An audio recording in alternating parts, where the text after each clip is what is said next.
தமிழக சட்டமன்ற தேர்தலை முன்னிட்டு தபால் வாக்குப்பதிவு தற்போது தொடங்கியிருக்கிறது. கூடுதல் விவரங்களை எமது செய்தியாளர் ராமசுந்தரம் வழங்கிட கேட்கலாம்.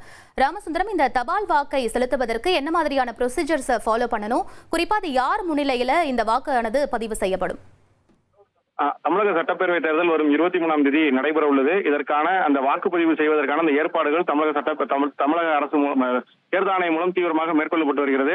அதாவது 85 வயதுக்கு மேற்பட்டோர் மற்றும் மாற்றுத்திறனாளிகள் ஆகிய இருவருக்கும் தபால் வாக்குகள் வழங்கும் நடைமுறை இந்திய தேர்தல் ஆணையத்தால் கடைபிடிக்கப்பட்டு வருகிறது. இந்த நிலையில தபால் வாக்குகளுக்கு பெறுவதற்கான அந்த விண்ணப்பம் கடந்த வாரங்களில் விநியோகம் செய்யப்பட்டது.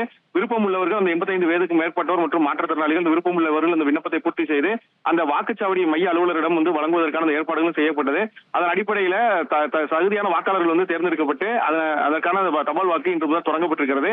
ஒவ்வொரு வீடு வீடாக சென்று அந்த மாற்றுத்திறனாளிகள் மற்றும் அந்த 85 வயதுக்கு மேற்பட்டோருக்கு அந்த வாக்குகள் பதிவு செய்யக்கூடிய பணி நடந்து வருகிறது. ஒவ்வொரு குழுவிற்கும் ஒரு தேர்தல் நடத்தும் அலுவலர், அதாவது அந்த வாக்குச்சாவடி மைய அலுவலர், அதே போல ஒரு முன்பார்வையாளர், காவல்துறை அதிகாரி மற்றும் அந்த பகுதிக்கான அந்த ஏரியாவை காமிக்கக்கூடிய ஒரு அதிகாரி என மொத்தம் 4 பேர் கொண்ட குழுவாக அமைக்கப்பட்டு வீடு வீடாக சென்று அந்த வாக்குகள் சேகரிக்கக்கூடிய பணியானது நடைபெற்று வருகிறது. ஏற்கனவே தகுதி வாய்ந்த வாக்காளர்களுக்கு பட்டியல் தயார் செய்யப்பட்டு அவர்களுக்கு தொகுதி வாரியாக அந்த பட்டியல்கள் வழங்கப்பட்டிருக்கிறது. நேரடியாக அவர்கள் வீட்டுக்கு சென்று அந்த வாக்குச்சீட்டுகளுக்கான நடைமுறைகளை தெளிவுபடுத்தி அந்த வாக்குச்சீட்டுகள் எப்படி பூர்த்தி செய்ய வேண்டும் என்பதெல்லாம் சொல்லிக் கொடுத்து அந்த வாக்கு செலுத்தக்கூடிய இடத்தை தனியாக வைத்து யார் முன்னிலையில் செய்ய வேண்டும் என்பதற்கு முன்னாடியே ஏற்கனவே சொல்லியிருந்தபடியே செய்து அந்த வாக்குப்பதிவு பெட்டிக்குள்ள வாக்குகளை சேகரித்து வைக்கிறார்கள். தொடர்ந்து வாக்குப்பதிவு நடைபெறக்கூடிய அந்த இடங்களில் உள்ள வாக்கு பெட்டிகள் அனைத்துமே வாக்குப்பதிவு முடிந்தவுடன் பத்திரமாக பூட்டி வைக்கக்கூடிய அறையில பூட்டி வைப்பதற்கான ஏற்பாடுகள் செய்யப்பட்டிருக்கிறது.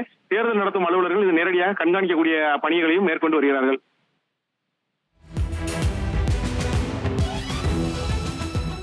நன்றி ராமசுந்தரம்.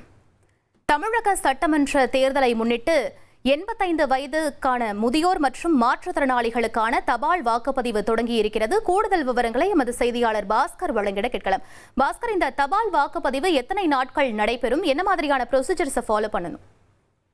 85 வயதுக்கு மேற்பட்டவர்கள், மாற்றுத்திறனாளிகள் இவர்கள் வீட்டிலிருந்தே வாக்களிப்பதற்கு ஏதுவாக இந்த தேர்தல் செய்தி அறிவிக்கப்பட்ட உடனே அவர்களுக்கான யாரெல்லாம் வீட்டிலிருந்தே வாக்களிக்க விரும்புகிறார்கள் என்பதற்கான 12 ஃபார்ம் விண்ணப்பங்கள் விநியோகம் செய்யப்பட்டது.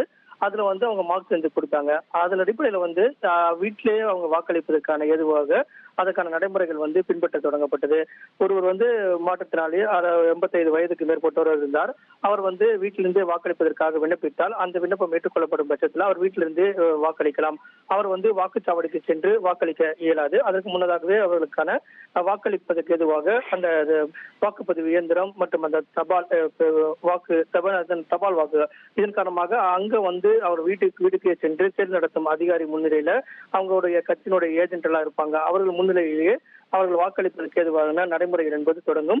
இன்று முதல் அதற்கான நடைமுறைகள் தொடங்கி இருக்கிறது. இன்றிலிருந்து 17ஆம் தேதி வரை அதற்கான தொடர் நடைமுறைகள் இருக்கும். காரணம் என்னவென்றால் எந்தெந்த தேதியில வாக்களிப்பதற்கு வாக்களிக்க நீங்க ஏதுவாக இருக்கிறீர்கள் என்பதை முன்கூட்டியே அவர்கள் தெரியப்படுத்துவார்கள். 3 முறை அவர்கள் செல்வார்கள். 3 முறை சென்று அவர்கள் வீட்டில் இல்லை என்றாலும் அவர்கள் வாக்களிக்க ஏதுவாக இல்லை என்றாலும் அதற்கான நடைமுறைகளை தொடர்பாக அந்த குறித்துக் கொள்வார்கள். இவர்கள் வாக்களிக்கவில்லை, இவர்கள் வாக்களித்தார்கள் என்ற அனைத்து விவரங்களையும் அந்த 70C ஃபார்ம்ல அவர்கள் குறிப்பிட்டு அதை எடுத்துச் செல்வார்கள். அதற்கு முன்னதாக வாக்களிக்க விரும்பினார் அவர்களுக்கு வீடுகளுக்கு சென்று வாக்களிக்கும் நடைமுறையை பின்பற்றி பாதுகாப்பான நடைமுறையில அவங்க வாக்களித்த பிறகு அந்த தபால் வாக்குகளுடைய அனைத்து விவரங்களுமே தபால் பெட்டியில போடப்பட்டு பாதுகாப்பாக எடுத்துச் செல்லப்படும்.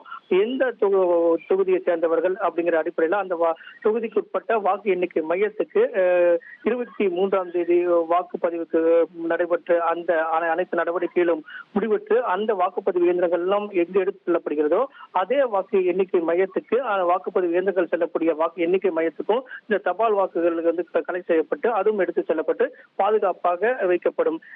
மே 4ஆம் தேதி அந்த வாக்கு எண்ணிக்கை அன்றுதான் அது அந்த தபால் வாக்குகள் எல்லாம் சீல் உடைக்கப்பட்டு எண்ணிக்கை என்பது மேற்கொள்ளப்படும். அதற்கு முன்னதாக பாதுகாப்பான நடைமுறைகளை பின்பற்றி தான் 85 வயதுக்கு மேற்பட்டோர் வீட்டிலிருந்தே வாக்களிப்பதற்கு ஏதுவாகவும் மாற்றுத்திறனாளிகள் வீட்டிலிருந்தே வாக்களிக்க ஏதுவாகவும் 2 லட்சத்துக்கு மேற்பட்டோர் விண்ணப்பிச்சிருந்தாங்க. அதற்கான நடைமுறை என்பது இப்ப தொடங்கி இருக்கிறது. இன்றிலிருந்து தொடர்ந்து 17ஆம் தேதி வரை இந்த நடைமுறை என்பது பின்பற்றப்படும். ஒவ்வொரு சட்டமன்ற தொகுதிக்கும் எவ்வளவு பேர் வாக்களிக்கிறார்கள் என்ற விவரம் எல்லாம் தேர்தல் நடத்தும் அதிகாரிகளிடம் இருக்கும். அந்த வகையில ஒவ்வொரு பூத்தும் எங்கெங்க வீடு இருக்கிறது எல்லாம் அடையாளம் காணப்பட்டு அந்த நடைமுறைகள் தொடர்ந்து வந்து பின்பற்றப்படும். இந்த நடைமுறை என்பது தேதிகள் வந்து ஒவ்வொரு தொகுதிக்கும் மாறுபடும். ஏன்னா எத்தனை வாக்காளர்கள் அந்த 85 வயதுக்கு மேற்பட்டோர் இருக்காங்க, மாற்றுத்திறனாளிகள் இருக்காங்க அடையாளம் காணப்பட்டு தான் அவங்க வந்து நடைமுறை பின்பற்றுவாங்க. இதன் காரணமாக தேதிகள் மாறுபட்டாலும் வீட்டிலிருந்து வாக்களிப்பதற்கு ஏதுவான நடைமுறைகள் எல்லாம் தற்போது தொடங்கி இருக்கிறதா தற்போதைய தகவலாக உள்ளது. விவரங்களுக்கு நன்றி பாஸ்கர். 1,27,00,000 மனங்களை வென்ற தந்தி டிவி யூடியூப் சேனல். தவிர்க்க முடியாத தம்ப்நெயில்ஸ், கலக்கலான கான்டென்ட்ஸ். நீங்களும் இந்த குடும்பத்தில் இணைய இப்பவே சப்ஸ்கிரைப் பண்ணுங்க. அசுரபலம் கொண்ட எங்கள் டிஜிட்டல் கரங்களில் உங்கள் விளம்பரங்களை சேர்க்க வாட்ஸ்அப் பண்ணுங்க. 8939888838. Email advtthanditv@dttv.in.